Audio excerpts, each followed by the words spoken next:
ਗੱਲ ਬੜੀ ਜਿਹੜੀ ਮੇਜਰ ਹੈ ਬੀਜੇਪੀ ਲਈ ਜਿਹੜਾ ਸੰਘਰਸ਼ ਹੈ ਪੰਜਾਬ ਦੇ ਵਿੱਚ ਕਿ ਅਜੇ ਵੀ ਕਿਸਾਨੀ ਜਿਹੜਾ ਅੰਦੋਲਨ ਹੋਇਆ ਭਾਵੇਂ ਕਿ ਉਹ ਵਾਪਸ ਬਿੱਲ ਸਾਰੇ ਲੈ ਲਿੱਤੇ ਗਏ ਪਰ ਅਜੇ ਵੀ ਲੋਕਾਂ ਦੇ ਮਨ ਦੇ ਵਿੱਚ ਇੱਕ ਰੋਸ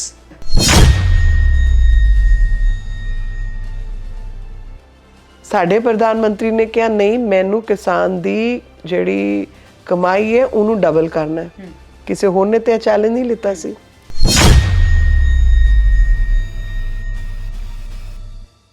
ਪੰਜਾਬ ਜਿਹੜਾ ਹੈ ਉਹ ਕਿਹੜੇ ਏਜੰਡੇ ਤੇ ਬੀਜੇਪੀ ਨੂੰ ਵੋਟ ਪਾਵੇ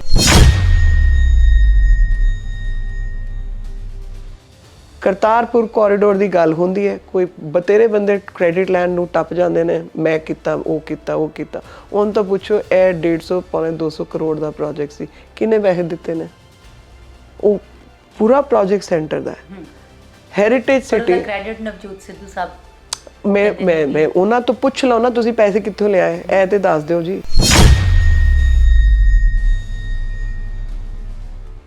ਬੀਜੇਪੀ ਕੋਲ ਅਗਰ 50% ਔਰਤਾਂ ਦਾ ਸ਼ੇਅਰ ਹੈ ਤੇ ਬੀਜੇਪੀ ਕੋਲ ਕਿਹੜੀਆਂ ਇਹੋ ਜਿਹੀਆਂ ਸਕੀਮਾਂ ਨੇ ਜਿਹੜੀਆਂ ਤੁਸੀਂ ਸਮਝਦੇ ਹੋ ਕਿ ਬੀਜੇਪੀ ਆਉਣ ਤੇ ਅਗਰ ਸਰਕਾਰ ਬਣਾਈ ਜਾਏ ਤੇ ਔਰਤਾਂ ਜਿਹੜੀਆਂ ਨੇ ਉਹ ਇਸ ਚੀਜ਼ ਦਾ ਫਾਇਦਾ ਚੁੱਕਣਗੀਆਂ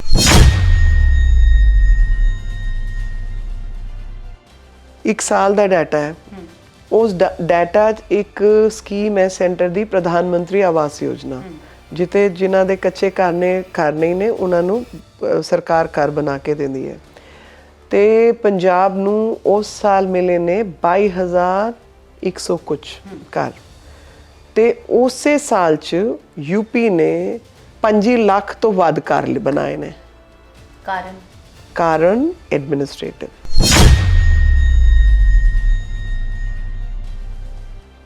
ਇੱਥੇ ਇੰਨੇ ਸਾਰੇ ਤੁਸੀਂ ਪਹਿਲਾਂ ਕਾਲਜ ਬਣਾਤੇ ਇੰਜੀਨੀਅਰਿੰਗ ਕਾਲਜ ਹੁਣ ਉਹ ਬੰਦ ਪਏ ਨੇ ਕੁਝ ਤੇ ਗਲਤੀ ਹੋਏਗੀ ਨਾ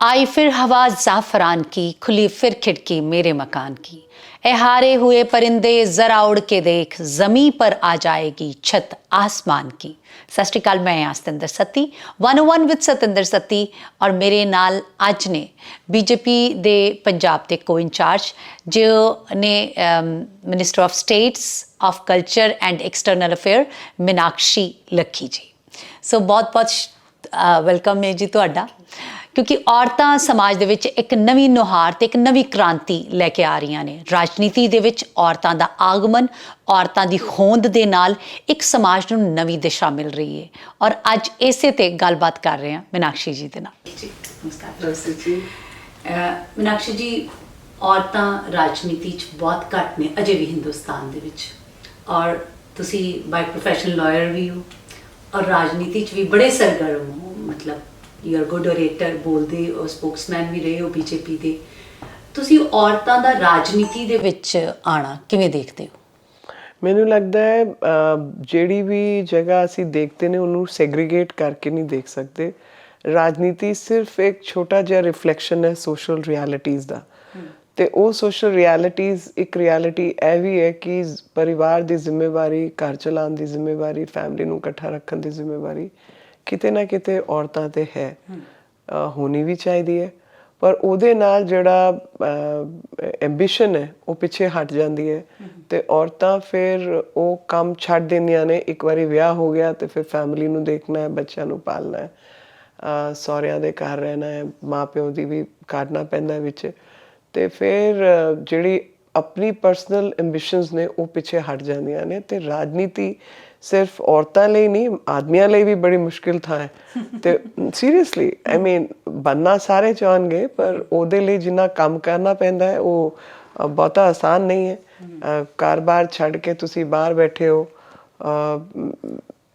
ਪਿੱਛੋਂ ਬੈਕਅਪ ਨਹੀਂ ਹੈ ਤੇ ਪੈਸੇ ਪੂਸੇ ਕਿੱਥੋਂ ਆਣੇ ਨੇ ਘਰ ਕਿਵੇਂ ਚੱਲੂਗਾ ਬਾਕੀ ਕੰਮ ਕਿਵੇਂ ਹੋਣਗੇ ਤੁਸੀਂ ਕਿੱਥੇ ਰਹੋਗੇ ਕੀ ਕਰੋਗੇ ਉਹ ਸਾਰੀ ਡਿਮਾਂਡਸ ਨੇ ਰਾਜਨੀਤੀ ਦੀ ਤੇ ਉਹ ਸਾਰੀ ਚੀਜ਼ਾਂ ਵੇਖ ਕੇ ਮੈਨੂੰ ਲੱਗਦਾ ਹੈ ਕਿ ਜਿਹੜਾ ਸਟੇਟਸ ਔਰਤਾਂ ਦਾ ਇਕਨੋਮਿਕ ਸਟੇਟਸ ਹੈ ਸੋਸ਼ਲ ਵੈਲਬੀਇੰਗ ਹੈ ਉਹ ਰਿਫਲੈਕਟ ਹੁੰਦੀ ਹੈ ਪਰ ਪੋਜ਼ਿਟਿਵ ਸਾਈਡ ਇਹ ਹੈ ਕਿ ਜਿਹੜੀ ਅਸੀਂ ਹਿੰਦੁਸਤਾਨ ਦੀ ਇੱਕ ਬਹੁਤ ਵੱਡਾ ਵਰਗ ਔਰਤਾਂ ਦਾ ਰਾਜਨੀਤੀ 'ਚ ਹੈ ਤੇ ਅਸੀਂ ਉਹਦੀ ਗੱਲ ਨਹੀਂ ਕਰਦੇ ਤੇ ਉਹ ਗੱਲ ਵੀ ਕਰਨੀ ਚਾਹੀਦੀ ਹੈ।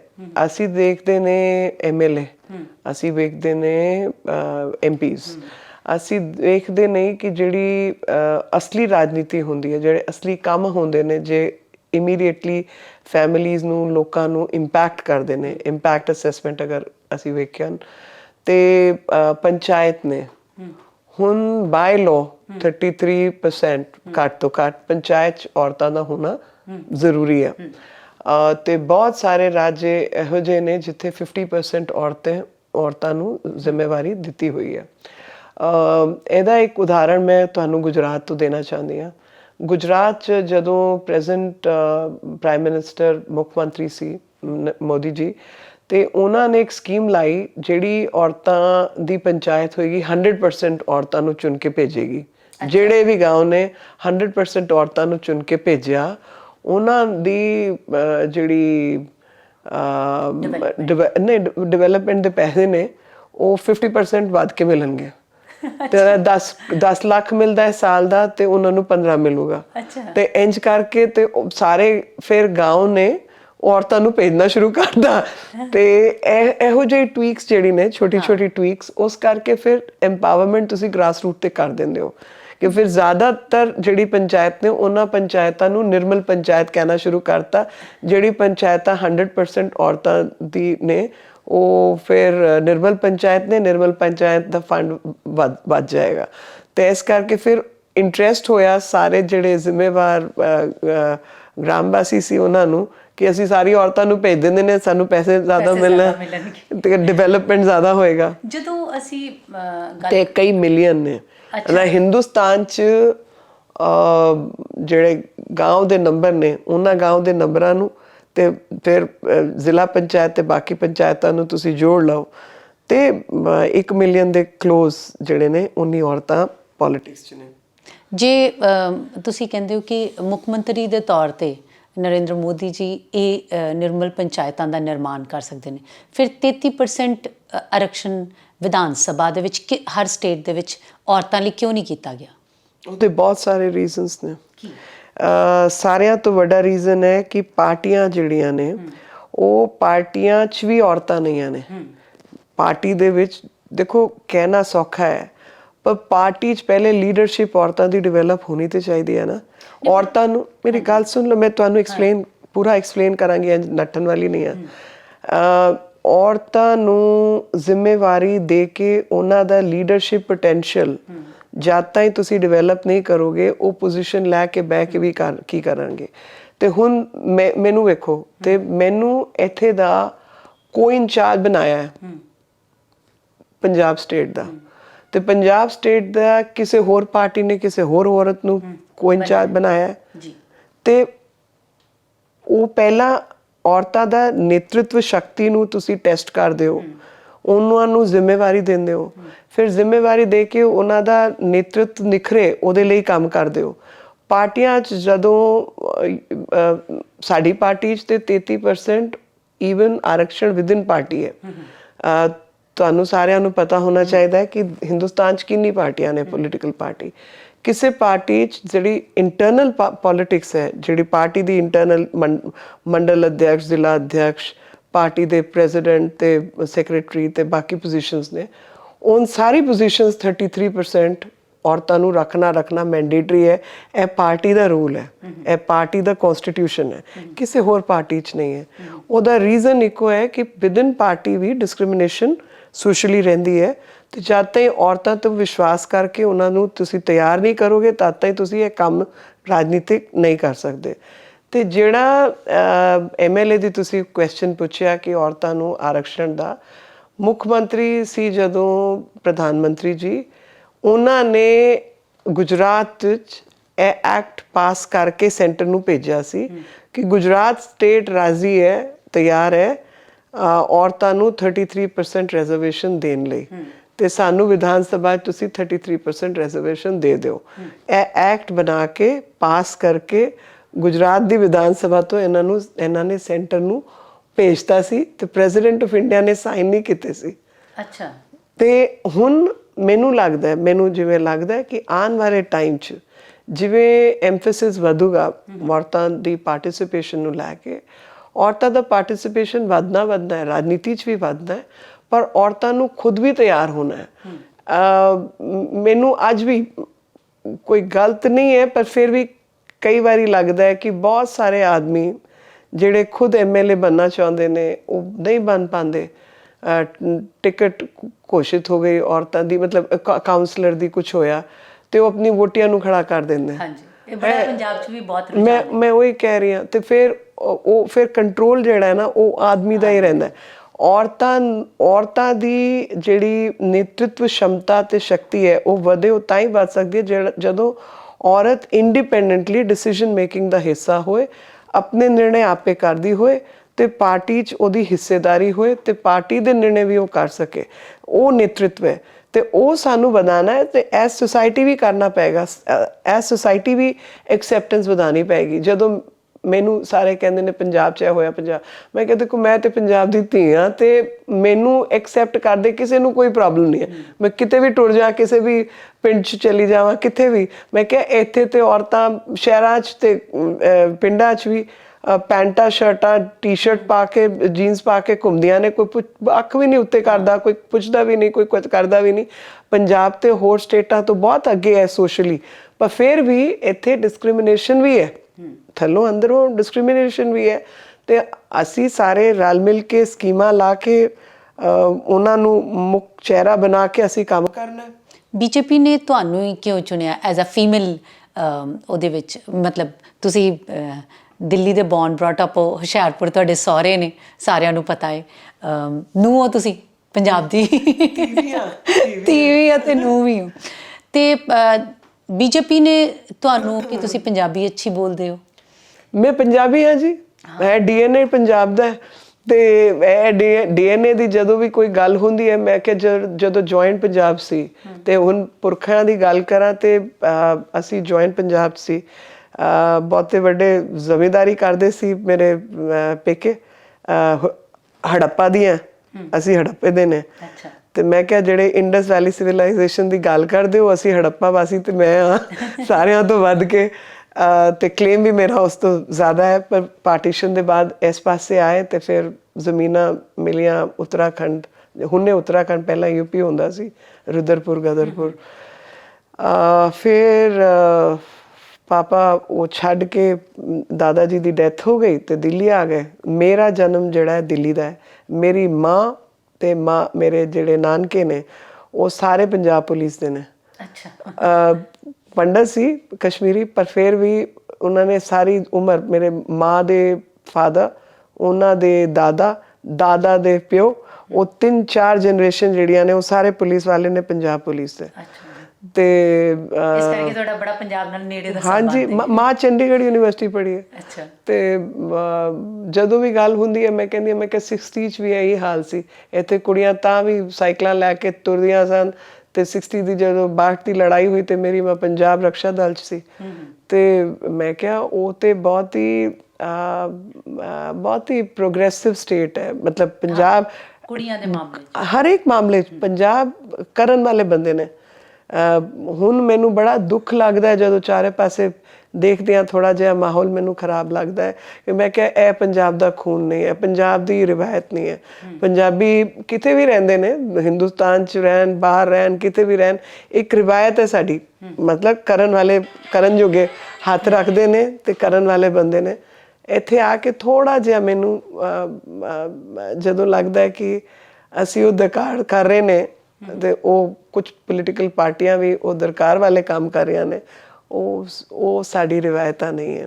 ਮੈਂ ਇੱਕ ਗੱਲ ਤੁਹਾਨੂੰ ਦੱਸਣਾ ਚਾਹੁੰਦੀ ਹਾਂ, ਤੁਹਾਡੇ ਮਾਧਿਅਮ ਤੇ ਬਾਕੀਆਂ ਨੂੰ ਵੀ। ਇੱਥੇ ਦੇ ਸੰਗਠਨ ਮਹਾਮੰਤਰੀ ਜਿਹੜੇ ਸਾਡੇ ਜਨਰਲ ਸੈਕਟਰੀ, ਵੱਡੀ ਗੱਲ ਹੁੰਦੀ ਹੈ ਪਾਰਟੀ 'ਚ, ਉਹ ਕਿਸੇ ਵੇਲੇ ਮੋਦੀ ਜੀ ਰਹੇ ਨੇ। ਬਿਲਕੁਲ। ਹਾਂ, ਉਹਨਾਂ ਨੇ ਇੱਕ ਪਿੰਡ, ਇੱਕ ਸੜਕ, ਇੱਕ ਡਿਸਟ੍ਰਿਕਟ ਨਾਪਿਆ ਹੈ। ਇੱਕ ਜਗ੍ਹਾ ਦੇ ਉਹਨਾਂ ਨੂੰ ਬੰਦਿਆਂ ਦੀ ਪਛਾਣ ਹੈ। ਮੈਨੂੰ ਉਹ ਹਿੰਦੀ ਪੰਜਾਬੀ ਦਾ ਵਰਡ ਨਹੀਂ ਆ ਰਿਹਾ, ਪਰ ਸੌਫਟ ਕਾਰਨਰ, ਪੰਜਾਬ ਲਈ ਸੌਫਟ ਕਾਰਨਰ BJP ਦਾ ਵੀ ਹੈ, ਤੇ ਮੋਦੀ ਸਾਹਿਬ ਦਾ ਪੱਕਾ ਹੀ ਪੱਕਾ ਹੈ। ਪਰ ਅਸੀਂ ਕਿਹੜੇ ਏਜੰਡੇ ਤੇ, ਮੈਨੂੰ ਦੱਸੋ ਕਿ ਪੰਜਾਬ ਜਿਹੜਾ ਹੈ ਉਹ ਕਿਹੜੇ ਏਜੰਡੇ ਤੇ ਬੀਜੇਪੀ ਨੂੰ ਵੋਟ ਪਾਵੇ? ਦੇਖੋ, ਦੋ ਮੁੱਖ ਗੱਲ ਜਿਹੜੀ ਮੈਨੂੰ ਸਮਝ ਲੱਗੀ ਹੈ ਅੱਜ ਤਾਈਂ, ਉਹ ਲੱਗੀ ਹੈ ਪੰਜਾਬ ਜਿਹੜੇ ਪੰਜਾਬੀ ਬੰਦੇ ਨੇ, ਕੋਈ ਵੀ ਹੋਣ, ਸਿੱਖ, ਜੱਟ ਸਿੱਖ, ਨੌਨ ਸਿੱਖ, ਪੰਜਾਬੀ, ਹਿੰਦੂ, ਕੋਈ ਵੀ ਹੋਏ, ਪੰਜਾਬ ਦਾ ਜਿਹੜਾ ਮਿਜਾਜ਼ ਹੈ ਉਹ ਮਿਜਾਜ਼ ਹੈ ਐਸਪੀਰੇਸ਼ਨਲ, ਅੱਗੇ ਵਧਣ ਦਾ। ਕਿਸੇ ਦੇ ਕੋਲ 100 ਰੁਪਏ ਨੇ ਤਾਂ ਉਹਦੀ ਵਕਤ ਹੋਏਗੀ ਕਿ ਉਹ 110 ਵੀ ਖਰਚ ਸਕਦਾ ਹੈ, ਇਸ ਉਮੀਦ ਨਾਲ ਕਿ ਕੱਲ 100 ਹੋਰ ਆ ਜਾਣਗੇ, ਅੱਜ 110 ਖਰਚ ਦਿਓ। 1000 ਕਰੋੜ ਦਾ ਵੀ ਬੰਦਾ ਹੋਏਗਾ ਤੇ ਉਹ ਕਹੇਗਾ ਕਿ ਮੈਨੂੰ 1100 ਕਰੋੜ ਕਮਾਉਣਾ ਹੈ। ਇਹ ਪੰਜਾਬ ਦਾ ਮਿਜਾਜ਼ ਹੈ। ਮਿਹਨਤੀ ਬੰਦੇ ਨੇ, ਕੰਮ ਕਰਨਾ ਚਾਹੁੰਦੇ ਨੇ, ਚੰਗਾ ਖਾਣਾ, ਚੰਗਾ ਪਾਣਾ, ਰੌਬ ਨਾਲ ਰਹਿਣਾ, ਇੱਕ ਉਹ ਕੀ ਕਹਿੰਦੇ ਨੇ, ਆਨ ਬਾਨ ਸ਼ਾਨ, ਮੜਕ ਹੈਗੀ ਮਣਕ ਕਹੋ, ਅਣਕ ਕਹੋ, ਅਣਕ ਤੇ ਮੜਕ ਦੋਵੇਂ ਰੱਖਦੇ ਨੇ। ਤੇ ਉਸ ਕਰਕੇ ਉਹ ਟੈਂਪਰਾਮੈਂਟ ਸਮਝਣ ਦੀ ਲੋੜ ਹੈ। ਉਹ ਟੈਂਪਰਾਮੈਂਟ ਤੁਸੀਂ 1000 ਰੁਪਏ ਕਿਸ ਦੇ ਹੱਥ 'ਚ ਪਾ ਕੇ ਤੇ ਨਹੀਂ ਲਾਉਂਦੇ ਨਾ, ਉਹਦੀ ਇੱਜ਼ਤ ਦਾ ਸਵਾਲ ਹੈ ਜੀ। ਤੇ ਉਹਨੂੰ ਆਪਣੀ ਮਿਹਨਤ ਤੇ ਇੰਨਾ ਵਿਸ਼ਵਾਸ ਹੈ ਕਿ ਉਹ ਕਹਿੰਦਾ ਮੈਨੂੰ ਤੁਸੀਂ ਕੰਮ ਦੱਸੋ ਜੀ, ਮੈਂ ਕੰਮ ਕਰਕੇ ਕਮਾ ਲਿਆਂਗਾ, ਤੁਸੀਂ ਮੈਨੂੰ ਰਸਤਾ ਦੱਸ ਦਿਓ, ਬਾਕੀ ਮੈਂ ਬਹਿ ਕੇ 24 ਘੰਟੇ ਕੰਮ ਕਰ ਲਿਆਂਗਾ। ਮੈਨੂੰ ਮਿਹਨਤ ਤੋਂ ਡਰ ਨਹੀਂ ਲੱਗਦਾ, ਪਰ ਮੈਨੂੰ ਇੰਜ ਕਰਕੇ ਮੈਨੂੰ ਛੋਟਾ ਕਰਕੇ ਨਾ ਦੇਖੋ। ਇਹ ਅਣਕ ਮਣਕ ਦਾ ਜਿਹੜੀ ਗੱਲ ਹੈ ਉਹ ਪੰਜਾਬ 'ਚ ਬਹੁਤ ਹੈ। ਮੈਂ ਆਪਣੇ ਆਪ ਨੂੰ ਦੇਖਦੀ ਹਾਂ ਤਾਂ ਮੈਨੂੰ ਵੀ ਇਹੀ ਲੱਗਦਾ ਕੁਝ ਨਹੀਂ ਚਾਹੀਦਾ, ਅਣਕ ਮਣਕ ਦੀ ਗੱਲ ਹੈ ਜੀ, ਇੱਜ਼ਤ ਦਾ ਸਵਾਲ ਹੈ, ਉਹ ਬਣ ਕੇ ਰਹਿਣੀ ਚਾਹੀਦੀ ਹੈ। ਦੂਜੀ ਐਸਪੀਰੇਸ਼ਨਲ ਦੇ ਨਾਲ ਆਉਂਦਾ ਹੈ ਕਿ ਡਿਵੈਲਪਮੈਂਟ ਦਾ ਤੁਸੀਂ ਕੀ ਕਰ ਰਹੇ ਹੋ। ਤੇ ਮੈਂ ਚਾਰੇ ਪਾਸੇ ਜਿੱਥੇ ਵੀ ਗਈ ਹਾਂ, ਖਾਸ ਤੌਰ ਤੇ ਮੈਂ ਲੁਧਿਆਣੇ 2-4 MLA ਦੀ ਫੋਟੋਆਂ ਦੇਖੀਆਂ, ਉਹ ਪਾਰਕਾਂ ਦੇ ਨਾਲ ਫੋਟੋਆਂ ਲਾ ਕੇ ਉਹ ਕਰਕੇ ਫੋਟੋ ਚਾਹੀ ਹੋਈ ਹੈ, ਮੈਂ ਇਹ ਕੰਮ ਕੀਤਾ, ਉਹ ਕੰਮ ਕੀਤਾ। ਸਮਾਰਟ ਸਿਟੀ ਦਾ ਸਾਰਾ ਪੈਸਾ ਸੈਂਟਰ ਨੇ ਭੇਜਿਆ। ਇੱਥੇ ਇਹਨਾਂ ਕੋਲ ਆਂਗਨਵਾੜੀ ਵਰਕਰ ਨੂੰ ਦੇਣ ਲਈ ਪੈਸੇ ਨਹੀਂ ਨੇ, ਤਨਖਾਹਾਂ ਲਈ ਇਹਨਾਂ ਨੂੰ ਕਰਜ਼ਾ ਉਠਾਉਣਾ ਪੈਂਦਾ ਹੈ। ਇਹ ਜਿੰਨੇ ਪਾਰਕਾਂ ਦਾ ਬਾਕੀ ਡਿਵੈਲਪਮੈਂਟ ਨੇ ਜਿਹੜੇ ਕੰਮ ਹੋਏ ਨੇ, ਉਹ ਪੈਸੇ ਕਿੱਥੋਂ ਆਏ? ਤੇ ਉਹ ਸਾਰਾ ਸਮਾਰਟ ਸਿਟੀ ਦਾ ਪ੍ਰੋਜੈਕਟ ਦਾ ਪੈਸਾ ਹੈ ਉਹ ਸੈਂਟਰ ਗਵਰਨਮੈਂਟ ਨੇ ਭੇਜਿਆ। 3 ਸਿਟੀਜ਼ ਚੁਣੇ, ਇੱਕ ਲੁਧਿਆਣਾ, ਇੱਕ ਜਲੰਧਰ ਤੇ ਤੀਜਾ ਅੰਮ੍ਰਿਤਸਰ। ਇਹ ਤਿੰਨੋਂ ਸਿਟੀ ਸਮਾਰਟ ਸਿਟੀ ਬਣਨੇ ਚਾਹੀਦੇ ਨੇ। ਇੱਥੇ ਡਿਵੈਲਪਮੈਂਟਲ ਐਕਟੀਵਿਟੀ ਹੋਏ, ਕੰਮ ਕੁਮ ਹੋਏ, ਲਾਈਟਾਂ ਲੁਈਟਾਂ ਦਾ ਕੰਮ ਹੋਏ, ਪਾਰਕਾਂ ਦਾ ਕੰਮ ਹੋਏ, ਜਿਮਸ ਦਾ ਕੰਮ ਹੋਏ, ਇਹ ਸਾਰਾ ਕੰਮ ਸੈਂਟਰ ਨੇ ਕੀਤਾ।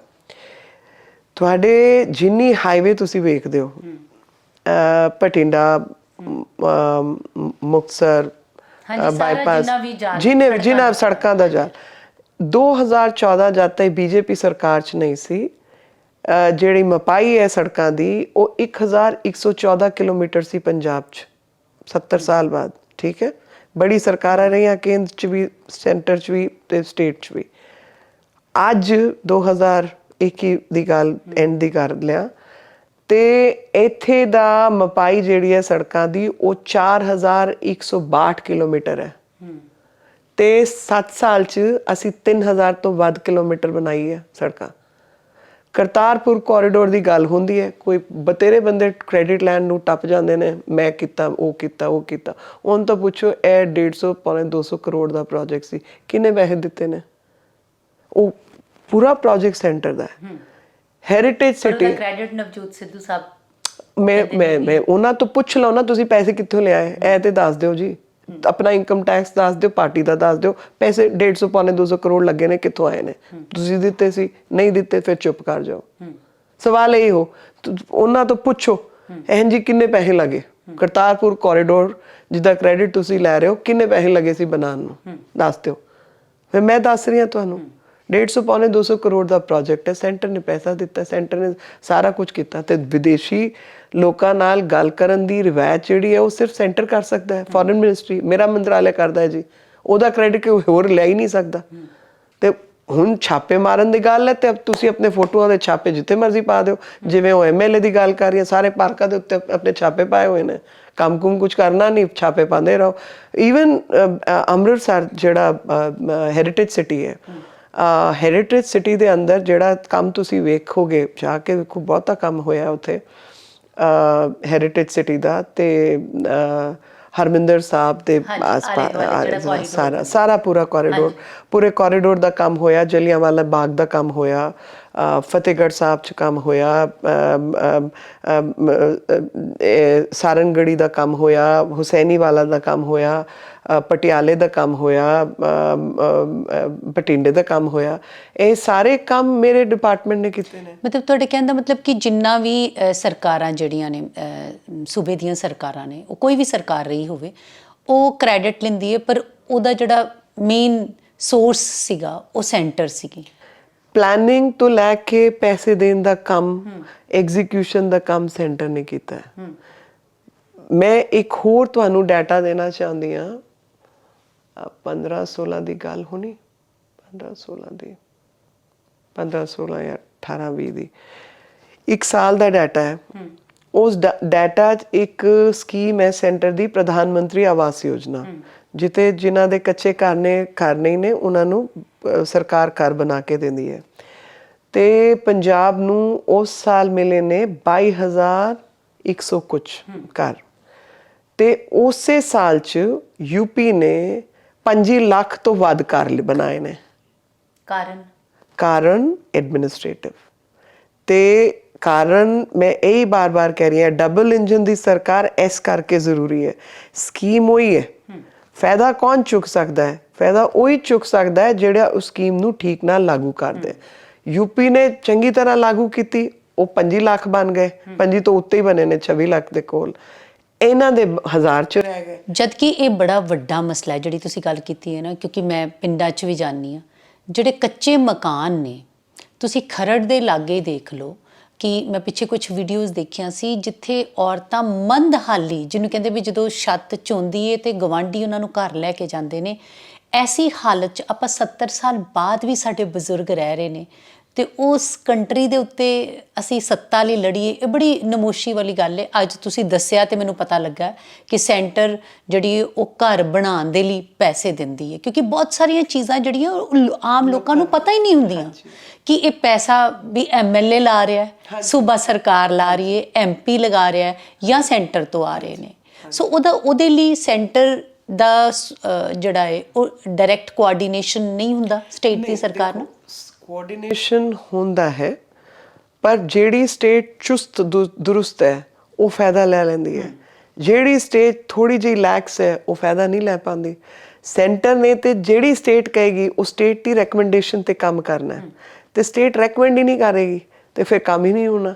ਤੇ ਇਹ ਦੂਜਾ ਥੋੜਾ ਜਿਹਾ ਕੰਮ ਨਾ ਪੈਰਾਂ ਤੇ ਟੁਰ ਕੇ ਵੀ ਕਰਨਾ ਪੈਂਦਾ ਹੈ। ਮੈਂ ਬੜੀ ਛੋਟੀ ਗੱਲ ਦੱਸਦੀ ਹਾਂ, ਮੇਰੇ ਇਲਾਕੇ 'ਚ ਮੈਂ MP ਹਾਂ, ਮੇਰੇ ਇਲਾਕੇ 'ਚ ਵੈਕਸੀਨੇਸ਼ਨ ਡਰਾਈਵ 'ਚ ਹੋਣੀ ਹੈ। ਜਦੋਂ ਸਾਨੂੰ ਪਤਾ ਚੱਲਿਆ ਕਿ ਇਹ ਵੈਕਸੀਨੇਸ਼ਨ ਥੋੜੀ ਸਲੋ ਹੋ ਗਈ ਹੈ, ਡਿਸਟ੍ਰਿਕਟ ਮੈਜਿਸਟ੍ਰੇਟ ਦੱਸ ਦਿੰਦਾ ਕਿ ਭੈਣ ਜੀ ਅੱਜ ਕੱਲ੍ਹ ਥੋੜੇ ਬੰਦੇ ਘੱਟ ਆ ਰਹੇ ਨੇ, ਥੋੜੇ ਲੋਕੀ ਘਰ ਨਹੀਂ ਨਿਕਲ ਰਹੇ। ਤੇ ਸਾਡੇ ਜਿਹੜੇ ਵਰਕਰਸ ਨੇ, BJP ਦੇ ਵਰਕਰਸ, ਮੈਂ ਉੱਥੇ ਦੀ ਸਾਂਸਦ ਹਾਂ ਤੇ ਸਾਰਿਆਂ ਨਾਲ ਸੰਪਰਕ ਵੀ ਹੈ।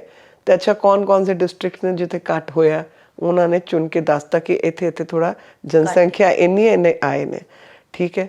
BJP ਵਾਲਿਆਂ ਨੂੰ ਲਾਤਾ ਕਿ ਚਲੋ ਬਈ ਘਰ ਜਾ ਕੇ ਡਰਾਈਵ ਕਰਕੇ ਆਓ, ਘਰੋਂ ਬੰਦਿਆਂ ਨੂੰ ਕੱਢੋ, ਉਹਨਾਂ ਨੂੰ ਕੋਈ ਬੁੱਢੇ ਨੇ, ਬਜ਼ੁਰਗ ਨੇ, ਕੋਈ ਹੋਰ ਹੈ, ਤੇ ਉਹਨਾਂ ਨੂੰ ਗੱਡੀਆਂ ਲੈ ਕੇ ਸੈਂਟਰ ਤੇ ਲੈ ਕੇ ਆਓ, ਫਿਰ ਉਹਨਾਂ ਨੂੰ ਵਾਪਸ ਛੱਡ ਕੇ ਆਓ।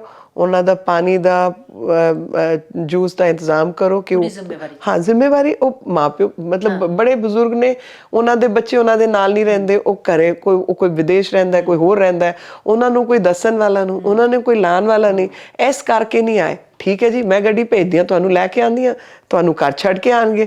ਤੇ ਇਹ ਕਰਕੇ ਅਸੀਂ ਫਿਰ ਡਰਾਈਵ ਕਰਦੇ ਨੇ। ਕਿਸੇ ਦੇ ਇਲਾਕੇ 'ਚ ਕਿਸੇ ਨੂੰ ਲੋਨ ਦੀ ਲੋੜ ਹੈ, ਉਹਦੇ ਕੋਲ ਪਤਾ ਹੀ ਨਹੀਂ, ਉਹਨੂੰ ਸਮਾਂ ਹੀ ਨਹੀਂ ਹੈ ਕਿ ਕਿੱਥੇ ਜਾਵਾਂ, ਕਿਹਨੂੰ ਕਾਲ ਕਰਾਂ, ਕਿਤੇ ਕੀ ਕਰਨਾ ਹੈ।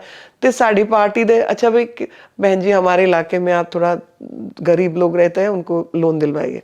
ठीक है, मैं कैंप लगा रही हूँ, आप लोगों को मोबिलाइज करके लेके आइए। So we will do that.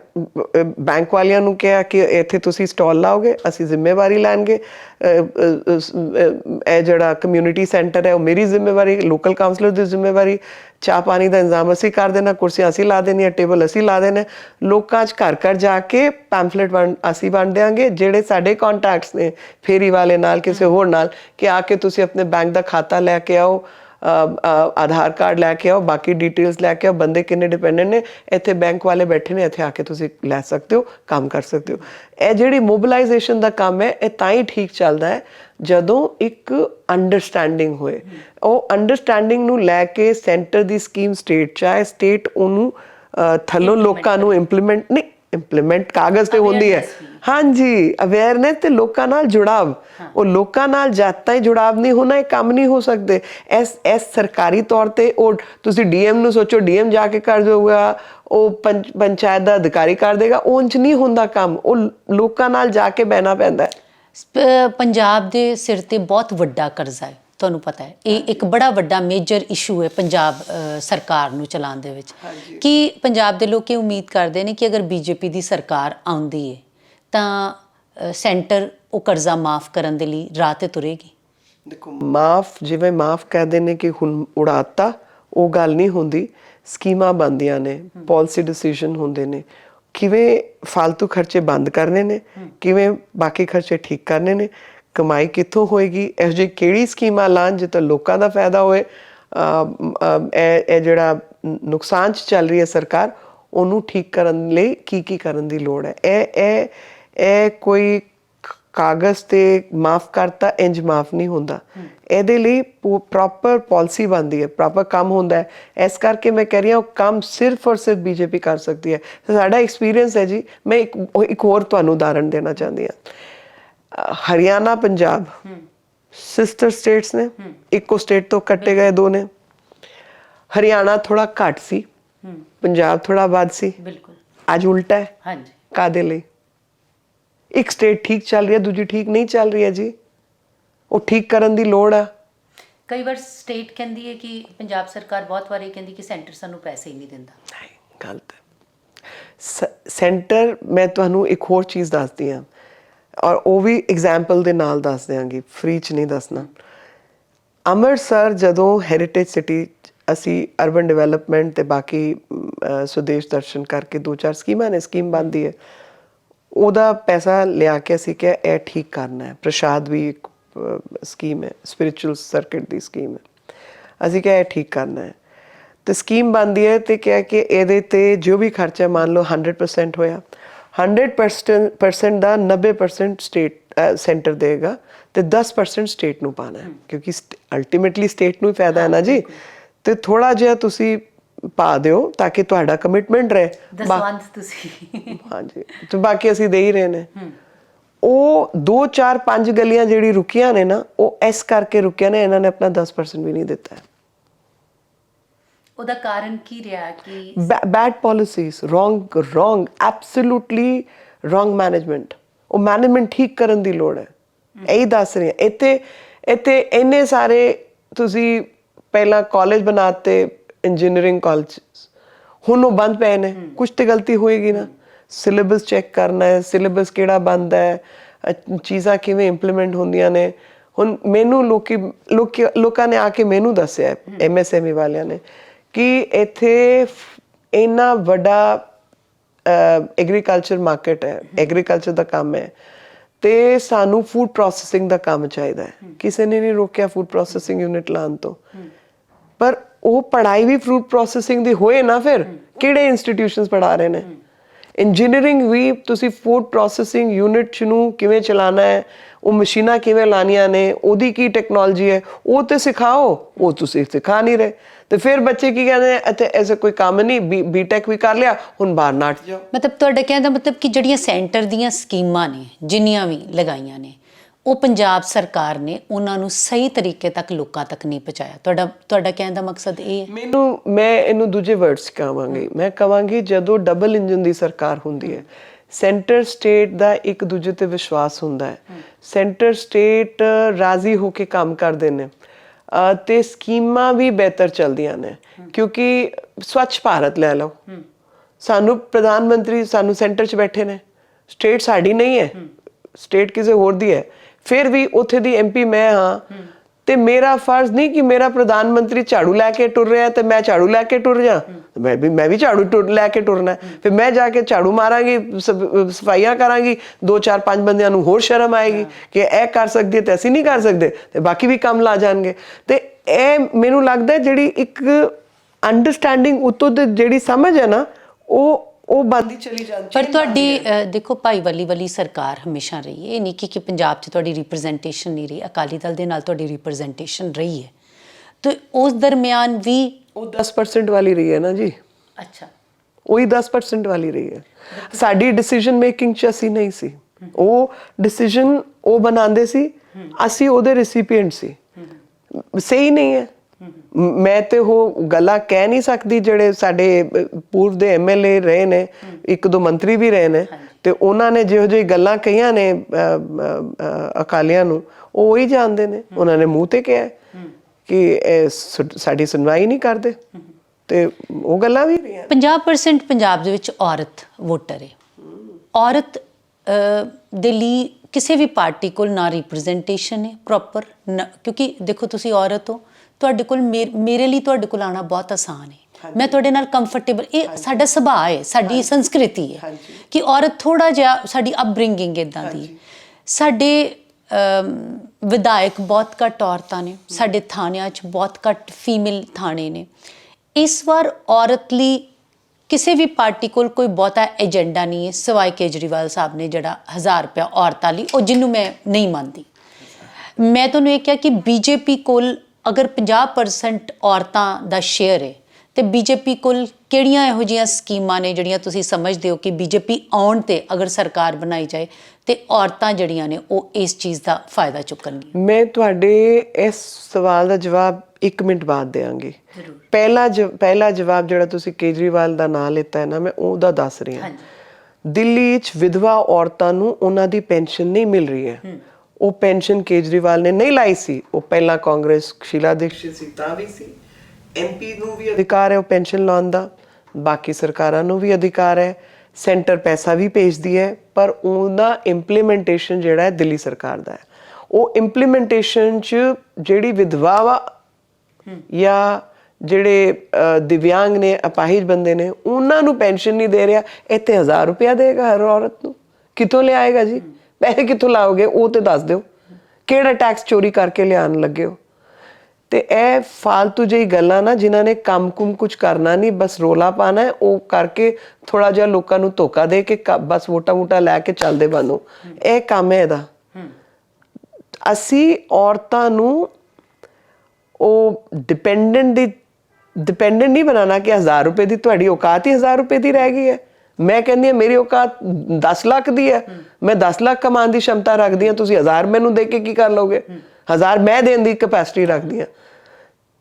ਤੇ ਜਿਹੜਾ ਐਮਪਾਵਰਮੈਂਟ ਹੈ ਉਹ 1000 ਰੁਪਏ ਦੇਣ ਨਾਲ ਨਹੀਂ ਆਉਂਦਾ। ਐਮਪਾਵਰਮੈਂਟ ਆਉਂਦਾ ਹੈ ਜਦੋਂ ਤੁਸੀਂ ਸਕੀਮਾਂ ਬਣਾ ਕੇ ਲੋਕਾਂ ਨੂੰ ਐਮਪਾਵਰ ਕਰਦੇ ਹੋ। ਇੱਕ ਸਕੀਮ ਮੈਂ ਤੁਹਾਨੂੰ ਪਰਪਸਲੀ ਦੱਸ ਰਹੀ ਹਾਂ, ਜਿਹੜੀ ਪੰਜਾਬ 'ਚ ਲਾਗੂ ਹੁੰਦੀ ਹੈ, ਦਿੱਲੀ ਲਾਗੂ ਨਹੀਂ ਹੁੰਦੀ। ਅਮਰਿੰਦਰ ਜੀ ਨੇ ਲਾਗੂ ਕਰਤੀ ਸੀ, ਇਹਨੇ ਲਾਗੂ ਨਹੀਂ ਕੀਤੀ ਸੀ। ਆਯੁਸ਼ਮਾਨ ਭਾਰਤ। ਆਯੁਸ਼ਮਾਨ ਭਾਰਤ ਜਿਹੜੀ ਸਕੀਮ ਹੈ, ਇਹਦੇ ਲਈ ਜਿਹੜੀ ਇੱਕ ਫੈਮਿਲੀ ਨੂੰ 5 ਲੱਖ ਰੁਪਇਆ ਤਾਈਂ ਉਹਨਾਂ ਨੂੰ ਹੈਲਥ ਇੰਸ਼ੋਰੈਂਸ ਹੈ। ਕਿਸੇ ਵੀ ਹਸਪੀਟਲ 'ਚ ਜਾਓ, ਪ੍ਰਾਈਵੇਟ ਜਾਓ, ਸਰਕਾਰੀ ਜਾਓ, ਕੋਈ ਤੁਹਾਨੂੰ ਮੁਸ਼ਕਲ ਹੋਏ, 5 ਲੱਖ ਰੁਪਇਆ ਤਾਈਂ ਇੱਕ ਫੈਮਿਲੀ ਨੂੰ, ਚਾਹੇ ਇੱਕ ਬੰਦੇ ਤੇ ਲੈ ਲਓ, ਚਾਹੇ 2 ਬੰਦੇ ਬਿਮਾਰ ਹੋ ਜਾਣ, ਚਾਹੇ 3 ਹੋ ਜਾਣ, ਜੋ ਵੀ ਕੋਈ ਤੁਹਾਡੀ ਰਿਕੁਆਇਰਮੈਂਟ ਹੈ, ਉਹ ਸਰਕਾਰ ਫੰਡ ਕਰੇਗੀ।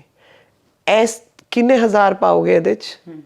ਪਰ ਇਹ ਸਕੀਮ ਔਰਤਾਂ ਨੂੰ ਐਮਪਾਵਰ ਕਰਦੀ ਹੈ, ਕਿਉਂਕਿ ਉਹਨਾਂ ਦੇ ਮਨ 'ਚ ਇਹ ਸਿਕਿਉਰਿਟੀ ਰਹਿੰਦੀ ਹੈ, ਕੱਲ੍ਹ ਨੂੰ ਮੇਰੇ ਹਸਬੈਂਡ ਨੂੰ ਕੋਈ ਪ੍ਰੋਬਲਮ ਹੋਈ, ਕਿਡਨੀ ਦਾ ਕੋਈ ਇਸ਼ੂ ਆਇਆ, ਕੈਂਸਰ ਦਾ ਕੋਈ ਇਸ਼ੂ ਆਇਆ, ਹਾਰਟ ਦੀ ਕੋਈ ਪ੍ਰੋਬਲਮ ਹੋਈ, ਮੈਂ ਕਿੱਥੇ ਜਾਵਾਂਗੀ ਜੀ? ਉਹ ਕੰਮ ਨਹੀਂ ਕਰ ਪਾਏਗਾ, ਉਹਦਾ ਖਰਚਾ ਵੱਧ ਜਾਏਗਾ, ਉਹ ਕਿੱਥੇ ਕੰਮ ਹੋਣਾ ਹੈ? 5 ਲੱਖ ਦੀ ਤੁਹਾਨੂੰ ਇੰਸ਼ੋਰੈਂਸ ਦੇ ਦਿੱਤੀ। ਹਾਂ, ਹਰ ਪਰਿਵਾਰ ਨੂੰ ਕਿੰਨੇ ਹਜ਼ਾਰ ਪਾ ਦਿਓ, ਉਹ ਕੋਈ 1000 ਉਹਦਾ ਮੁਕਾਬਲਾ ਨਹੀਂ ਕਰ ਸਕਦਾ। ਐਨਜੀ ਸੈਲਫ ਹੈਲਪ ਗਰੁੱਪ ਬਣਾਏ ਕੇਂਦਰ ਸਰਕਾਰ ਨੇ। ਗੁਜਰਾਤ 'ਚ ਬਹੁਤ ਚੰਗੀ ਤਰ੍ਹਾਂ ਲਾਗੂ ਹੋਏ ਨੇ, ਮਹਾਰਾਸ਼ਟਰ ਬਹੁਤ ਚੰਗੀ ਤਰ੍ਹਾਂ ਲਾਗੂ ਹੋਏ ਨੇ, ਥੋੜ੍ਹਾ ਬਹੁਤਾ ਰਾਜਸਥਾਨ ਵੀ ਕੰਮ ਹੋਇਆ, ਯੂਪੀ ਬਹੁਤਾ ਕੰਮ ਹੋਇਆ। ਉਹਦੇ 'ਚ ਇਹ ਵਿਮਨ ਸੈਲਫ ਹੈਲਪ ਗਰੁੱਪ ਬਣਾ ਦਿੱਤੇ। ਤੇ ਜਿਵੇਂ ਇਹ ਜਲ ਸ਼ਕਤੀ ਮੰਤਰਾਲੇ, ਇਹਨਾਂ ਨੇ ਹਰ ਘਰ ਨਲ ਸੇ ਜਲ ਦਾ ਸਕੀਮ ਲਾਈ, ਪੰਜਾਬ 'ਚ ਵੀ ਲਾਈ ਹੈ। ਤੇ ਇਹਨਾਂ ਨੇ ਇਸ ਸਕੀਮ ਦਾ ਕੰਪੋਨੈਂਟ ਪਾਤਾ ਕਿ 50% ਤੋਂ ਜ਼ਿਆਦਾ ਜਿਹੜਾ ਕੰਮ ਹੈ, 50% ਘੱਟ ਤੋਂ ਘੱਟ, ਜ਼ਿਆਦਾ ਤੋਂ ਤੁਹਾਡੀ ਮਰਜ਼ੀ, ਉਸ ਕੰਪੋਨੈਂਟ 'ਚ ਚਾਹੇ ਮਨਰੇਗਾ ਹੋਏ ਚਾਹੇ ਬਾਕੀ ਹੋਏ ਮਹਿਲਾ ਨੂੰ ਦੇਣਾ ਪਏਗਾ।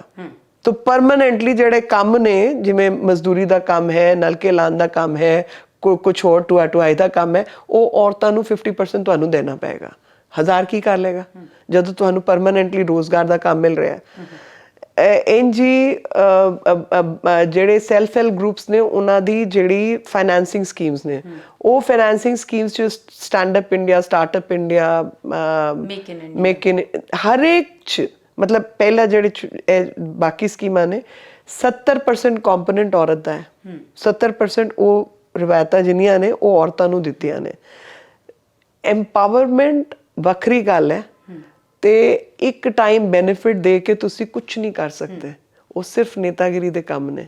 ਮੈਨੂੰ ਲੱਗਦਾ ਹੈ ਕਿ ਕੋਈ ਮੈਨੂੰ ਕਹੇ ਆ ਕੇ ਕਿ ਤੂੰ ਘਰ ਬਹਿ, ਮੈਂ ਤੈਨੂੰ 1000 ਰੁਪਇਆ 10,000 ਰੁਪਇਆ ਤੈਨੂੰ ਘਰ ਬੈਠਣ ਦਾ ਦੇਣਾ, ਮੈਂ ਕਿਹਾ ਚੁੱਕ ਕੇ ਲੈ ਜਾ, ਮੈਂ 1000 ਰੁਪਇਆ ਰੋਜ਼ ਕੰਮ ਜਾ ਕੇ ਕਰ ਲਿਆਂਗੀ, ਮੈਨੂੰ 1000 ਰੁਪਇਆ ਘਰ ਬੈਠੇ ਦਾ ਨਹੀਂ ਚਾਹੀਦਾ।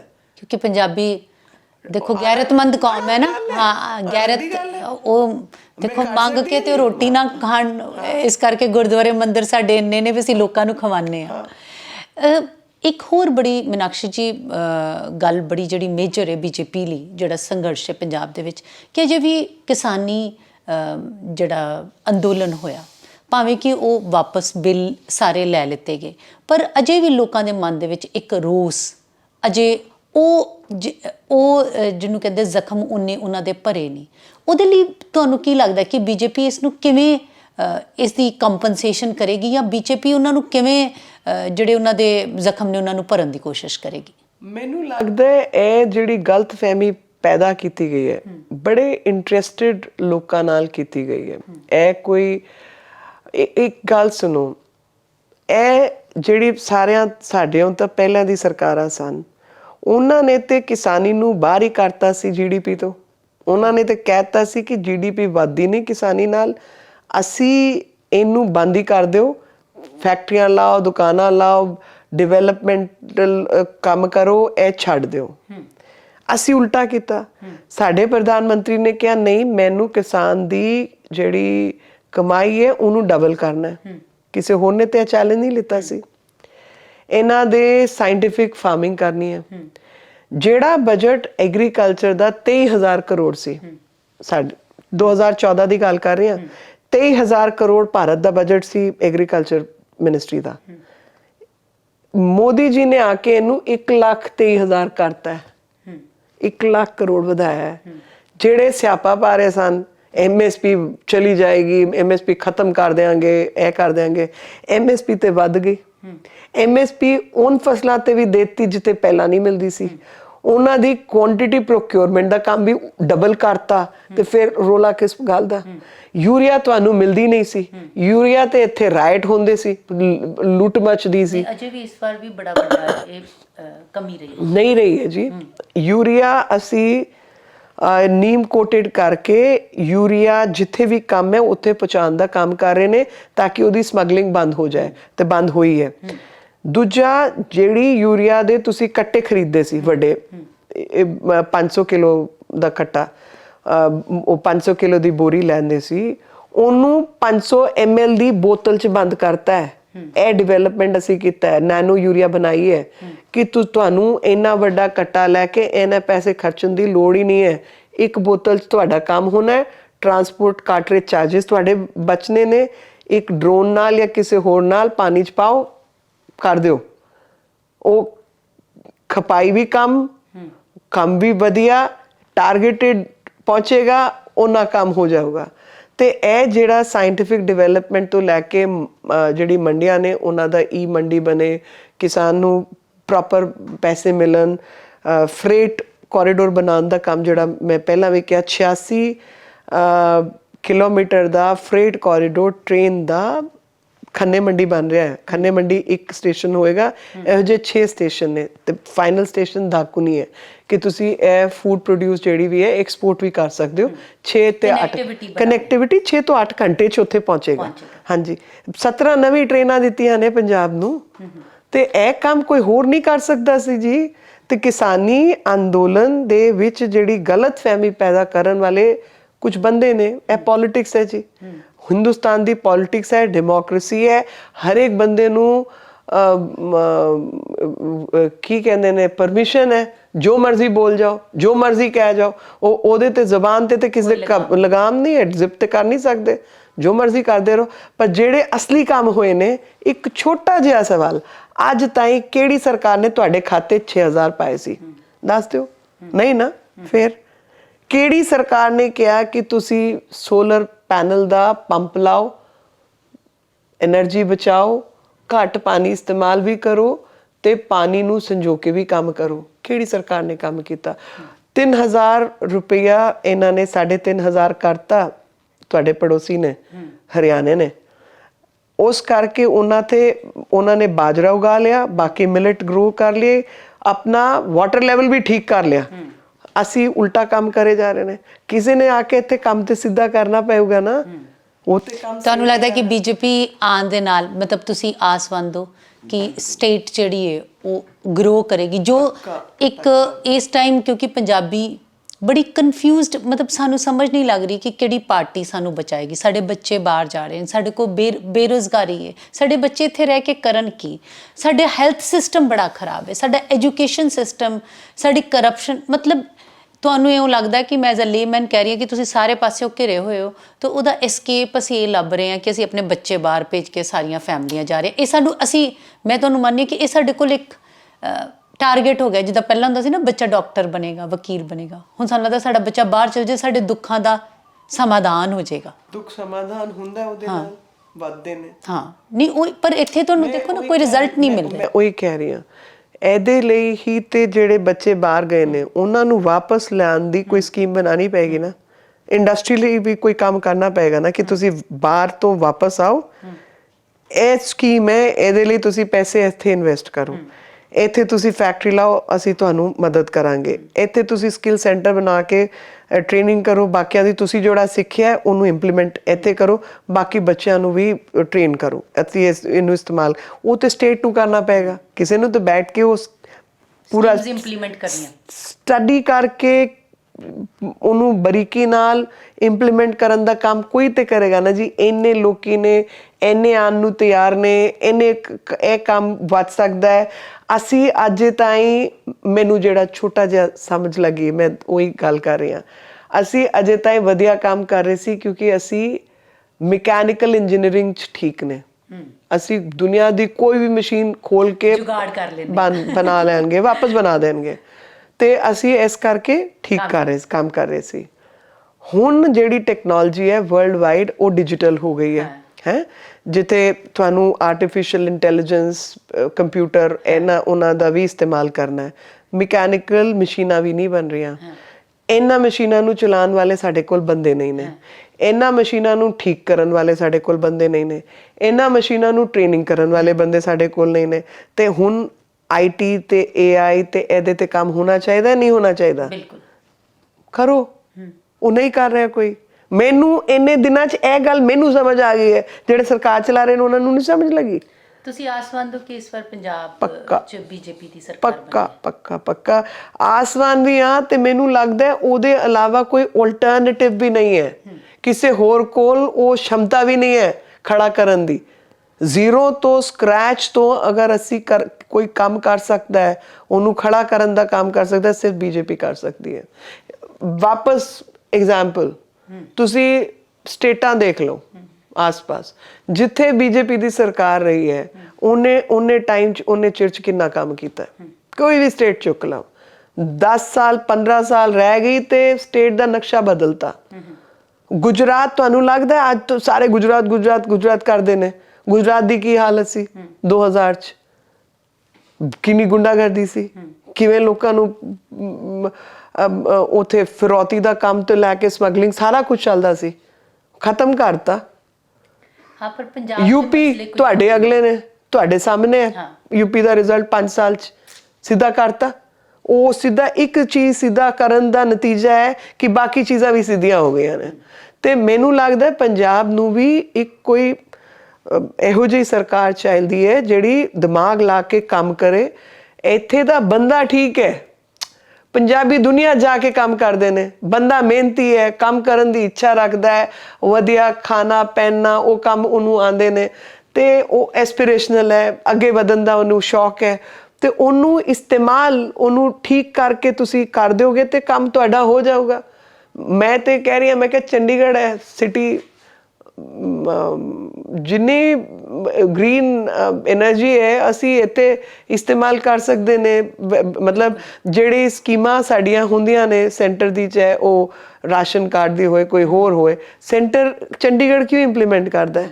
ਕਿਉਂਕਿ ਇੰਪਲੀਮੈਂਟ ਕਰਨ ਦੀ ਇੱਥੇ ਪੂਰੀ ਕੈਪੇਬਿਲਿਟੀ ਹੈ। ਲੋਕੀ ਠੀਕ ਨੇ ਜੀ, ਕਰ ਸਕਦੇ ਹੋ ਨਾ ਤੁਸੀਂ ਕੰਮ ਉੱਥੇ ਹੀ ਕਰ ਸਕਦੇ ਹੋ ਜਿੱਥੇ ਐਕਸੈਪਟੈਂਸ ਹੋਏ। ਇੱਥੇ ਐਕਸੈਪਟੈਂਸ ਹੈ, ਤੁਸੀਂ ਇਮਾਨਦਾਰੀ ਦੀ ਤੇ ਕੋਈ ਵੀ ਪੈਸਾ ਪੂਸਾ ਠੀਕ ਲਾਉਣ ਦੀ ਗੱਲ ਕਰੋ, ਇਹ ਸਾਰਿਆਂ ਨੂੰ ਸਮਝ ਆਉਂਦੀ ਹੈ। ਇੱਥੇ ਕੋਈ ਫਿਰ ਰੈਜ਼ਿਸਟੈਂਸ ਨਹੀਂ ਹੈ, ਫਿਰ ਪਾਰਟੀਬਾਜ਼ੀ ਨਹੀਂ। ਹਾਂ ਜੀ ਇਹ ਗੱਲ ਠੀਕ ਹੈ ਜੀ, ਇਸ ਤੋਂ ਫਾਇਦਾ ਹੈ, ਅਸੀਂ ਸਾਰੇ ਲੱਗ ਜਾਣਗੇ। ਇਮੋਸ਼ਨਲ ਲੋਕ ਨੇ ਨਾ, ਕਿਸੇ ਵੀ ਕੰਮ 'ਚ ਜਦੋਂ ਉਹਨਾਂ ਨੂੰ ਲੱਗਦਾ ਕਿ ਇਹਦੇ 'ਚ ਸਭ ਦਾ ਸਰਬੱਤ ਦਾ ਭਲਾ ਹੈ ਤੇ ਉਹਦੇ ਪਾਸੇ ਲੱਗ ਮੈਂ ਉਹਨੇ ਠੀਕ ਹੈ ਨਾ, ਫਿਰ ਮੈਂ ਤੇ ਉਹਦੀ ਤਾਰੀਫ ਕਰ ਰਹੀ ਹਾਂ। ਮੈਂ ਤੇ ਉਹੀ ਕਹਿ ਰਹੀ ਹਾਂ, ਮੈਂ ਕਿਹਾ ਕਿਉਂਕਿ ਉਹ ਬੰਦੇ ਨੇ ਫਿਰ ਉਹ ਪਾਰਟੀ ਤੋਂ ਵੀ ਹਟ ਕੇ ਕੰਮ ਕਰਦੇ ਨੇ, ਹਟ ਕੇ ਕੰਮ ਕਰਦੇ ਨੇ। ਮੀਨਾਕਸ਼ੀ ਜੀ, ਜਦੋਂ ਅਸੀਂ ਕੁੜੀਆਂ ਦੀ ਗੱਲ ਕਰਦੇ ਹਾਂ, ਸਾਡੀਆਂ ਬੱਚੀਆਂ ਪੜ੍ਹਨਾ ਚਾਹੁੰਦੀਆਂ ਨੇ, ਅੱਗੇ ਵਧਣਾ ਚਾਹੁੰਦੀਆਂ, ਔਰ ਤੁਹਾਨੂੰ ਪਤਾ ਹੀ ਹੈ ਗਰੀਬੀ ਜਾਂ ਇੰਨੇ ਜ਼ਿਆਦਾ ਪੈਸੇ ਕਿਸੇ ਕੋਲ ਨਹੀਂ ਹੈ। ਔਰਤਾਂ ਦੇ ਥਾਣੇ ਦੀ ਸਿਕਿਉਰਿਟੀ ਦੀ ਗੱਲ ਕਰ ਲਈਏ, ਸਾਡੀਆਂ ਕੁੜੀਆਂ ਨਹੀਂ ਜਾ ਸਕਦੀਆਂ ਕੱਲੀਆਂ ਜਾ ਕੇ FRI, ਅੱਜ ਵੀ ਸਾਡੇ 'ਚ ਇੰਨੀ ਤਾਕਤ ਨਹੀਂ ਹੈ। ਤੁਸੀਂ ਕੀ ਬਿਲੀਵ ਕਰਦੇ ਹੋ, ਅਗਰ BJP ਆਉਂਦੀ ਹੈ, ਕੀ ਅਸੀਂ ਇਹਨਾਂ ਬੱਚੀਆਂ ਲਈ ਕੈਟਰ ਕਰਦੇ ਹਾਂ? ਮੈਨੂੰ ਲੱਗਦਾ ਹੈ ਕਿ ਸਾਨੂੰ ਲੋੜ ਹੈ ਕੌਨਫੀਡੈਂਸ ਲੈਵਲ ਬੱਚਿਆਂ ਦਾ ਵਧਾਉਣ ਲਈ। ਤੇ ਕੌਨਫੀਡੈਂਸ ਲੈਵਲ ਵਧਾਉਣ ਲਈ ਮੈਂ ਤੁਹਾਨੂੰ ਫਿਰ ਐਗਜ਼ਾਮਪਲ ਦੀ ਗੱਲ ਕਰਦੀ ਹਾਂ ਕਿ ਹਰਿਆਣਾ ਪੰਜਾਬ ਵਾਕਣ ਦੀ ਸਟੇਟ ਹੈ, ਦਿਮਾਗ ਤੇ ਕੋਈ ਫਰਕ ਨਹੀਂ ਹੈ ਲੋਕਾਂ ਦਾ ਵੀ। ਤੇ ਜਦੋਂ ਮੋਦੀ ਜੀ ਆਏ 2014 ਤੇ ਉਹਨਾਂ ਨੇ ਕਿਹਾ ਬੇਟੀ ਬਚਾਓ ਬੇਟੀ ਪੜ੍ਹਾਓ, ਤੇ ਫੀਮੇਲ ਫੀਟੀਸਾਈਡ ਨੂੰ ਕੰਟਰੋਲ ਕਰਤਾ, ਤੇ ਪੰਚਾਇਤ ਲੈਵਲ ਤੇ ਬੰਦਿਆਂ ਨੂੰ ਲਾਤਾ, ਸਕੂਲ ਦੇ ਕਾਲਜ ਦੇ ਕੁੜੀਆਂ ਨੂੰ ਜਿਹੜੀ ਰੈਸਲਿੰਗ ਤੇ ਉਹ ਜਿਹੇ ਸਪੋਰਟਸ ਕਰਦੀਆਂ ਸਨ, ਉਹਨਾਂ ਨੂੰ ਸਟੇਟ ਦਾ ਆਈਕਨ ਬਣਾ ਕੇ ਖੜਾ ਕੀਤਾ। ਉਹਦਾ ਨਤੀਜਾ ਤੁਸੀਂ ਦੇਖੋ, ਫੀਮੇਲ ਫੀਟੀਸਾਈਡ ਘਟ ਗਿਆ ਤੇ ਔਰਤਾਂ ਦੀ ਜਨਸੰਖਿਆ ਪਹਿਲੀ ਵਾਰੀ ਬਰਾਬਰ ਆਈ ਹੈ ਹੁਣ ਪਿਛਲੇ 2-4 ਸਾਲਾਂ ਤੋਂ, ਉਹ ਇੰਪਰੂਵ ਹੋਇਆ। ਆਰਮੀ 'ਚ ਮੈਂ 10 ਸਾਲ ਦੀ ਲੜਾਈ ਲੜੀ ਹੈ ਇਸ ਕੇਸ ਨੂੰ ਲੈ ਕੇ, permanent commission for women officers, ਤੇ ਵਿਮਨ ਆਫਿਸਰਸ ਨੂੰ ਭਰਤੀ ਤੇ ਕਰ ਲਿਆ, ਫਿਰ ਉਹਨਾਂ ਨੂੰ 12-14 ਸਾਲ ਤੇ ਰਿਟਾਇਰ ਕਰਦੇ ਸੀ, ਤੇ ਉਹ ਲੜਾਈ ਲੜਦੇ ਰਹੇ ਤੇ ਉਹਨੂੰ ਇੰਪਲੀਮੈਂਟੇਸ਼ਨ ਕਰਨ ਦਾ, ਤੇ ਵਿਮਨ ਨੂੰ ਆਰਮੀ 'ਚ ਸਿਰਫ ਭਰਤੀ ਨਹੀਂ, ਅਫਸਰਗਿਰੀ ਨਹੀਂ, ਬਲਕਿ ਉਹਨਾਂ ਨੂੰ ਪਰਮਾਨੈਂਟ ਕਮਿਸ਼ਨ ਕਰਕੇ ਜਿਵੇਂ ਅਫਸਰੀ ਦਾ ਜਿਹੜਾ ਉਹ ਅੱਗੇ ਜਾ ਕੇ ਰੈਂਕਸ ਮਿਲ ਜਾਣ, ਕਰਨਲ ਤੇ ਅਬਵ ਕਰਨਲ ਜਾ ਸਕਣ, ਇਹਦੇ ਰਸਤੇ ਖੋਲ੍ਹਣ ਦਾ ਕੰਮ ਸਾਡੀ ਸਰਕਾਰ ਨੇ ਕੀਤਾ। ਭਰਤੀ 'ਚ, ਪੁਲਿਸ ਦੀ ਭਰਤੀ 'ਚ 35% ਮੈਂਡੇਟਰੀ ਕਰਤਾ ਹੈ, ਜਿਹੜੀ ਸੈਂਟਰਲ ਫੋਰਸਿਸ ਨੇ ਉੱਥੇ ਵਿਮਨ ਆਫਿਸਰਸ ਨੂੰ ਮੈਂਡੇਟਰੀ ਕਰਤਾ ਹੈ। ਹੁਣ ਪੰਜਾਬ ਪੁਲਿਸ 'ਚ ਕਿੰਨਾ ਹੈ ਮੈਨੂੰ ਨਹੀਂ ਪਤਾ, ਪਰ ਦਿੱਲੀ ਪੁਲਿਸ, CRPF, CISF, ਉਹ ਜਿੰਨੀ ਪੁਲਿਸਾਂ ਨੇ ਉੱਥੇ ਇਹਨਾਂ ਨੇ ਭਰਤੀ ਕਰਤਾ। ਹੁਣ ਤੁਸੀਂ ਜਾ ਕੇ ਇਸ ਵਾਰੀ ਤੁਸੀਂ ਦੇਖਿਆ BSF ਦੀ ਕੁੜੀਆਂ ਦੀ ਡਰਿਲ 26 ਜਨਵਰੀ ਦੀ, ਉਹ ਮੋਟਰਸਾਈਕਲ ਦੀ ਡਰਿਲ, ਉਹ ਪਹਿਲਾਂ ਮੁੰਡੇ ਕਰਦੇ ਸੀ, ਇਸ ਵਾਰੀ ਇਹਨਾਂ ਨੇ ਕੁੜੀਆਂ ਨੂੰ ਇਹ ਟ੍ਰੇਨਿੰਗ ਕਰਤੀ। ਤੇ ਉਹਨਾਂ ਦਾ ਮੰਨਣਾ ਹੈ ਕਿ ਟ੍ਰੇਨਿੰਗ ਕਰ ਦਿਓ ਤੇ ਕੁੜੀਆਂ ਮੁੰਡਿਆਂ 'ਚ ਕੋਈ ਫਰਕ ਨਹੀਂ ਹੈ, ਉਹ ਤਾਕਤ ਉਹਨਾਂ ਦੀ ਬਰਾਬਰ ਦੀ ਹੈ, ਉਹਨਾਂ ਨੂੰ ਤੁਸੀਂ ਸਕਿੱਲ ਦੇ ਦਿਓ।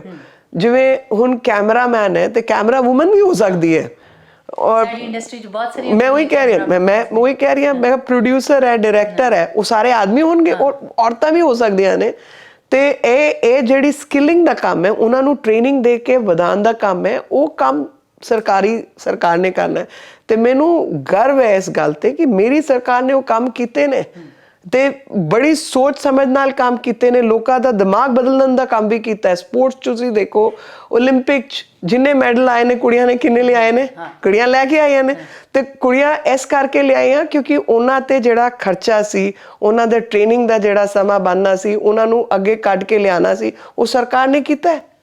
ਇਸੇ ਕਰਕੇ ਮੈਂ ਮੰਨਦੀ ਹਾਂ ਕਿ ਰਾਜਨੀਤੀ ਦੇ ਵਿੱਚ ਜਿਹੜਾ ਬਹੁਤ ਜ਼ਿਆਦਾ ਕਿਓਸ ਹੋ ਜਾਂਦਾ ਹੈ, ਲੜਾਈ ਝਗੜਾ, ਇੱਕ ਦੂਜੇ ਉੱਤੇ ਲਾਂਛਨ, ਜਦੋਂ ਔਰਤ ਹੁੰਦੀ ਹੈ ਤੇ ਮਰਦ ਵੀ ਬੋਲਣ ਲੱਗਿਆ ਥੋੜਾ ਜਿਹਾ ਸਹਿਜ ਮਹਿਸੂਸ ਕਰਦਾ। ਤੇ ਅਗਰ ਹਰ ਵਿਧਾਨ ਸਭਾ 'ਚ, ਮੈਂ ਪੰਜਾਬ ਦੀ ਖਾਸ ਤੌਰ ਤੇ ਗੱਲ ਕਰ ਰਹੀ ਹਾਂ, ਕਿ ਅਗਰ 50% ਅਸੀਂ ਔਰਤਾਂ ਬਿਠਾਈਆਂ ਹੋਣ ਤੇ ਸ਼ਾਇਦ ਉਹਨਾਂ ਲੜਾਈ ਝਗੜਾ ਨਾ ਹੋਵੇ ਜਿੰਨਾ, ਔਰ ਸ਼ਾਇਦ ਚੀਜ਼ਾਂ ਦਾ ਇੰਪਲੀਮੈਂਟੇਸ਼ਨ ਔਰਤ ਕਿਉਂਕਿ ਸੁਚੱਜੇ ਢੰਗ ਨਾਲ ਚਲਾਉਣ ਦੀ ਕੈਪੈਸਿਟੀ ਰੱਖਦੀ ਹੈ, ਮੇਰਾ ਆਪਣਾ ਮੰਨਣਾ ਹੈ। ਮੈਂ ਕਹਿੰਦੀ ਆ, ਮੈਂ ਉੱਥੇ ਥੋੜਾ ਜਿਹਾ ਫਰਕ ਰੱਖਦੀ ਆ।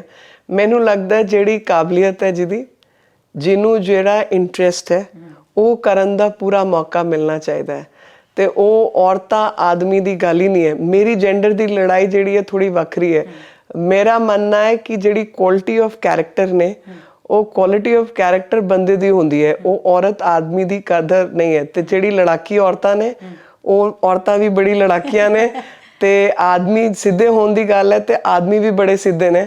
ਤੇ ਇਹ ਜਿਹੜੀ ਕੁਆਲਿਟੀ ਹੈ ਨਾ ਕੈਰੈਕਟਰ ਦੀ, ਮੈਂ ਹਮੇਸ਼ਾ ਹੱਸ ਕੇ ਕਹਿੰਦੀ ਆ, ਪਰ ਮੈਨੂੰ ਲੱਗਦਾ ਮੈਂ ਸੱਚ ਕਹਿੰਦੀ ਆ ਕਿ ਵੀਰ ਪੁਰਸ਼ ਤੇ ਮਮਤਾ ਵਈ ਔਰਤ।